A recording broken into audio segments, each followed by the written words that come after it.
Assalamualaikum warahmatullahi wabarakatuh. Salam sejahtera bagi kita semua. Om Swastiastu, Namo Buddhaya, salam kebajikan.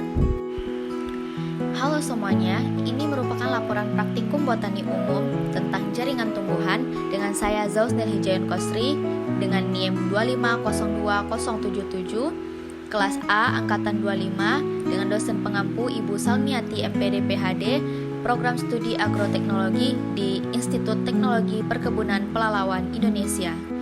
Jaringan tumbuhan. Jaringan tumbuhan adalah kumpulan sel yang memiliki asal, fungsi, dan struktur yang sama.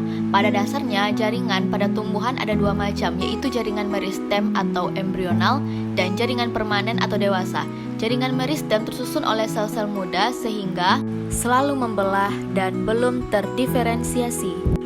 1. Jaringan meristem. Jaringan meristem adalah jaringan muda sekelompok sel-sel tumbuhan aktif membelah. Sel-sel meristem akan menghasilkan sel baru yang sebagian dari hasil pembelahan akan tetap berada di dalam meristem.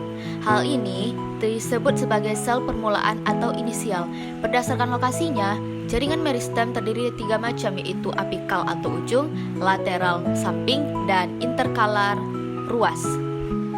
Ciri-ciri sel meristem di antaranya ukuran sel yang kecil, terdiri dari sel-sel muda dalam fase pembelahan dan pertumbuhan, sel berdinding tipis, memiliki nukleus yang relatif besar, vakuolanya berukuran kecil, banyak mengandung sitoplasma, dan selnya berbentuk kubus. 2. Jaringan penyokong. Jaringan penyokong adalah jaringan yang memberikan kekuatan bagi tumbuhan sehingga mampu berdiri tegak. Jadi, seperti namanya, jaringan penyokong berfungsi sebagai penguat atau penyokong tumbuhan. Jaringan penyokong memiliki dinding tebal dan akan berhenti melakukan pembelahan ketika sudah mencapai usia dewasa. 3. Jaringan dasar. Jaringan dasar disebut juga jaringan parenkim. Jaringan parenkim adalah jaringan yang terdapat di seluruh organ tumbuhan. Jaringan parenkim terbentuk dari sel-sel yang hidup dengan struktur morfologis dan siologis yang beragam. Alasan disebut sebagai jaringan dasar karena memiliki peranan sebagai penyusun sebagian besar jaringan pada akar, batang, daun, buah, dan biji. 4. Jaringan pengangkut. Jaringan pengangkut adalah jaringan yang bertugas dalam mengangkut zat. Jaringan tersebut terdiri dari pembuluh xilem dan floem. Xilem adalah pembuluh yang mengantarkan hasil air dan mineral dari akar ke daun, sementara floem adalah pembuluh yang mengangkut hasil fotosintesis dari daun ke seluruh permukaan tubuh tumbuhan. 5. Jaringan pelindung. Jaringan ini disebut juga epidermis. Jaringan epidermis adalah lapisan paling luar pada setiap organ tumbuhan seperti akar, batang, daun, buah, bunga, dan biji. Jaringan epidermis berfungsi sebagai pelindung yang menutupi seluruh organ tumbuhan. Jaringan epidermis berasal dari protoderm. Jaringan epidermis berada di lapisan terluar dan fungsinya untuk melindungi permukaan tumbuhan. Tujuan praktikum ini adalah agar mahasiswa mampu mengenali berbagai jaringan penyusun organ tumbuhan, baik berdasarkan letak, bentuk, maupun fungsinya, dengan menggunakan mikroskop cahaya dan pewarnaan sederhana. Selanjutnya, alat dan bahan. Alat diantaranya ada mikroskop cahaya, kaca objek, kaca penutup, cutter, pinset, lalu pipet tetes, tisu, buku gambar, dan pensil. Lalu bahan. Bahan diantaranya ada batang jagung, batang bayam, akar jagung, akar bayam, daun sirih, larutan safranin 1%, larutan fast green, air suling atau aquades. Selanjutnya cara kerja. A. Pengamatan jaringan batang monokotil pada jagung. 1. Potong batang muda jagung dengan cutter. Buat irisan melintang setipis mungkin. 2. Letakkan irisan pada kaca objek. Kemudian tetesi dengan aquades. 3. Tambahkan 1 tetes safranin, diamkan kurang lebih 2 menit. Setelah itu, bilas kembali dengan aquades.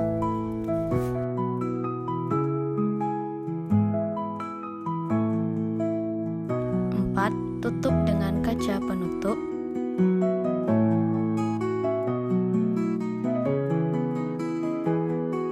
Kemudian amati dengan mikroskop mikroskop. Selanjutnya, B. Cara kerja pada pengamatan jaringan batang dikotil pada tumbuhan bayam. 1. Buat irisan melintang tipis batang dikotil. 2. Letakkan di kaca objek. Kemudian, tetesi campuran safranin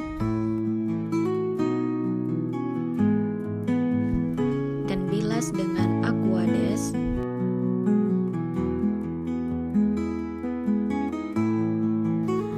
Tutup dengan kaca penutup.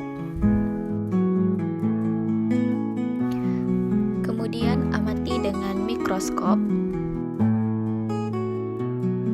Selanjutnya, C. Cara kerja pengamatan jaringan akar monokotil pada tumbuhan jagung dan dikotil pada tumbuhan bayam. 1. Buat irisan melintang akar muda jagung dan bayam.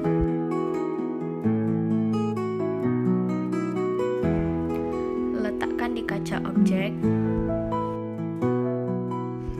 Kemudian, tetesi safranin.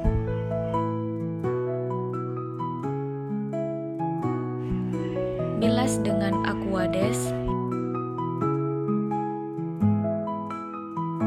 Lalu tutup dengan kaca penutup. 3. Amati mikroskop. Perhatikan epidermis, korteks, endodermis, perisikel, xilem, dan floem. D. Cara kerja pengamatan jaringan daun. 1. Ambil daun segar atau sirih buat irisan melintang tipis. 2. Letakkan pada kaca objek. Lalu tetesi safranin dan bilas dengan aquades. 3. Tutup dengan kaca penutup dan amati mikroskop. A. Hasil dari pengamatan jaringan batang monokotil pada tumbuhan jagung. Dilihat dari segi epidermis, lapisan luar yang berfungsi sebagai pelindung batang dari kerusakan fisik dan kehilangan air. Selanjutnya, pusat batang atau pit merupakan jaringan parenkim yang terletak di tengah batang, berfungsi sebagai tempat penyimpanan cadangan makanan dan memberikan dukungan struktural. Selanjutnya, jaringan pembuluh atau vascular bundles terdiri dari xilem dan floem yang terdistribusi secara menyebar. Xilem berfungsi untuk mengangkut air dan mineral dari akar ke seluruh bagian tanaman, sedangkan floem mengangkut hasil fotosintesis seperti sukrosa dari daun ke bagian lain tanaman. Pada batang jagung tidak terdapat kambium sehingga pertumbuhan diameter batang tidak terjadi seperti pada tanaman dikotil.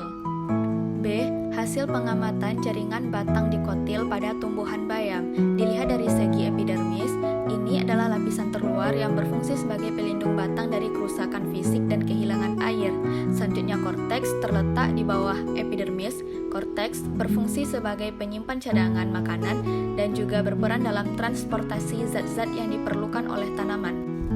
Selanjutnya, endodermis. Ini adalah lapisan yang membatasi korteks dan stel, berfungsi untuk mengontrol aliran air dan nutrisi ke dalam stel. Stel merupakan bagian dalam batang yang terdiri dari jaringan pembuluh, termasuk xilem dan floem. Xilem berfungsi untuk mengangkut air dan mineral dari akar ke bagian tanaman lainnya, sedangkan floem mengangkut hasil fotosintesis dari daun ke seluruh bagian tanaman. Lalu, kambium vaskular. Jaringan ini terletak di antara xilem dan floem, berfungsi sebagai jaringan meristematik yang dapat membelah dan menghasilkan sel-sel baru, sehingga berkontribusi pada pertumbuhan diameter batang. C. Hasil pengamatan jaringan akar monokotil pada tumbuhan jagung dan akar dikotil pada tumbuhan bayam. Akar monokotil pada tumbuhan jagung, di antaranya ada epidermis, lapisan luar yang berfungsi melindungi akar dari kerusakan dan kehilangan air, dan korteks, jaringan di bawah epidermis yang berfungsi sebagai tempat penyimpanan dan transportasi air serta nutrisi. Lalu ada endodermis, lapisan yang mengelilingi silinder pusat akar, berfungsi mengatur aliran air dan nutrisi ke dalam xilem. Dan terakhir xilem, jaringan pengangkut yang membawa air dan mineral dari akar ke bagian tanaman lainnya. Phloem, jaringan yang mengangkut hasil fotosintesis dari daun ke seluruh bagian tanaman, serta rambut akar, struktur kecil yang muncul dari epidermis, berfungsi untuk meningkatkan permukaan penyerapan air dan nutrisi dari tanah. Akar dikotil pada tumbuhan bayam. Dilihat dari segi epidermisnya, lapisan luar akar yang berfungsi sebagai pelindung dan tempat munculnya rambut akar yang memperluas area penyerapan air dan mineral. Lalu korteks terletak di bawah epidermis terdiri dari jaringan parenkim yang berfungsi sebagai penyimpan cadangan makanan dan membantu dalam pertukaran gas. Lalu, endodermis, lapisan dalam korteks yang memiliki dinding sel tebal yang mengandung suberin dan lignin, berfungsi untuk mengatur aliran air dan nutrisi ke dalam jaringan pengangkut. Stel, bagian terluar dari silinder pusat yang terdiri dari xilem dan phloem. Xilem berfungsi mengangkut air dan mineral dari akar ke bagian tanaman lainnya, sedangkan phloem mendistribusikan hasil fotosintesis ke seluruh bagian tanaman. D. Hasil pengamatan jaringan daun sirih. Dilihat dari segi epidermisnya, terdapat lapisan epidermis atas dan bawah yang tipis, berfungsi sebagai pelindung, dan juga epidermis mengandung stomata yang berfungsi untuk pertukaran gas. Lalu jaringan mesofil terdiri dari dua jenis sel, palisade dan spongi. Sel palisade terletak di bagian atas daun dan berfungsi untuk fotosintesis, sedangkan sel spongi terletak di bagian bawah dan membantu dalam pertukaran gas. Terakhir ada vascular bundles, terdapat xilem dan phloem yang terorganisir dalam bentuk berkas vaskular. Xilem berfungsi untuk mengangkut air dan mineral dari akar ke daun, sedangkan phloem mengangkut hasil fotosintesis dari daun ke bagian lain tanaman. Pembahasan tentang jagung. Tanaman jagung adalah salah satu jenis tanaman pangan yang termasuk ke dalam kelas Monocotyledon, ordo Graminae, familia Graminaceae, genus Zea, spesies Zea mais L. Tanaman ini merupakan tanaman berumah satu atau monoecious dengan jantan yang terpisah dari bunga betina pada satu tanaman. Bunga jantan terletak di bagian ujung tanaman, sedangkan bunga betina terletak di bagian tengah tanaman. Presentasi penyerbukan silang pada tanaman jagung dapat mencapai 95%, sedangkan persentase penyerbukan sendiri mencapai 5%. Tanaman jagung merupakan salah satu jenis tanaman pangan biji-bijian dari keluarga rumput-rumputan, berasal dari Amerika yang tersebar ke Asia dan Afrika melalui kegiatan bisnis orang-orang Eropa ke Amerika. Sekitar abad ke-16, orang Portugal menyebarluaskannya ke Asia termasuk Indonesia. Secara umum, jagung memiliki kandungan gula yang lebih rendah dari jagung manis, yaitu 2% sampai 3%, sedangkan jagung manis mengandung 5% sampai 6%. Selanjutnya, pembahasan mengenai bayam. Bayam atau Amaranthus sp merupakan tanaman yang termasuk dalam famili Amarantaceae. Bayam memiliki dua jenis, yaitu terdapat yang dibudidayakan dan tidak dibudidayakan. Bayam berasal dari wilayah tropis di benua Amerika. Kini bayam menyebar ke seluruh dunia, baik di wilayah tropis maupun subtropis.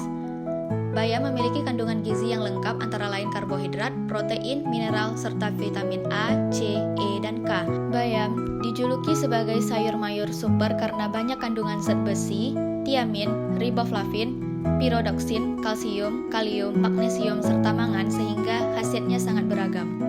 Bayam memiliki organ penyusun seperti daun, batang, dan akar. Setiap organ tersebut memiliki banyak manfaat. Adapun bagian organ bayam yang lebih banyak dimanfaatkan adalah daun dan batang. Pada bagian daun dan batang terdapat kandungan protein, kalsium, zat besi, dan vitamin yang dibutuhkan oleh tubuh manusia. Akar bayam juga memiliki banyak manfaat, yaitu dapat memperbaiki daya kerja ginjal, mengobati penyakit disentri, dan dapat mempercepat proses penyembuhan bagi orang yang menjalani pengobatan setelah sakit. Dan terakhir, pembahasan mengenai daun sirih. Daun sirih atau nama ilmiahnya Piper beetlein merupakan tumbuhan obat yang banyak manfaatnya. Sirih mengandung zat antiseptik hampir seluruh bagiannya. Daun sirih dikenal sebagai tanaman obat yang sudah ada sejak 600 sebelum Masehi. Ini karena daun sirih mengandung zat antiseptik yang mampu membunuh kuman. Daun sirih merupakan tanaman rambat yang daunnya berwarna hijau dan bentuk daunnya mirip jantung hati. Di perkampungan, tanaman daun sirih tumbuh begitu saja di perkarangan rumah. Daun sirih merupakan tumbuhan obat tradisional di sekitar kita yang dikenal dengan nama ilmiah Piper beetlein. Sejak sekitar tahun 600 sebelum Masehi, masyarakat tradisional Asia dan India menggunakan daun sirih untuk berbagai keperluan, mulai dari tata cara adat hingga pengobatan. Masyarakat Indonesia sendiri telah mengenal daun sirih sebagai bahan menginang dan keyakinan bahwa daun sirih dapat menguatkan gigi, menyembuhkan menyembuhkan luka-luka kecil di dalam mulut, menghilangkan bau badan, menghentikan pendarahan gusi, dan sebagai obat kumur. Rangkuman mengenai dari ketiga jaringan tanaman tersebut seperti jagung, bayam, dan daun sirih memiliki jaringan parenkim sebagai pusat fotosintesis dan penyimpanan cadangan, serta jaringan vaskuler yang berfungsi mengangkut air dan hasil fotosintesis. Perbedaan utama terletak pada tingkat perkembangan dan struktur khusus yang disesuaikan dengan kebutuhan masing-masing tanaman, seperti kecepatan pertumbuhan, kekuatan, dan efisiensi fotosintesis.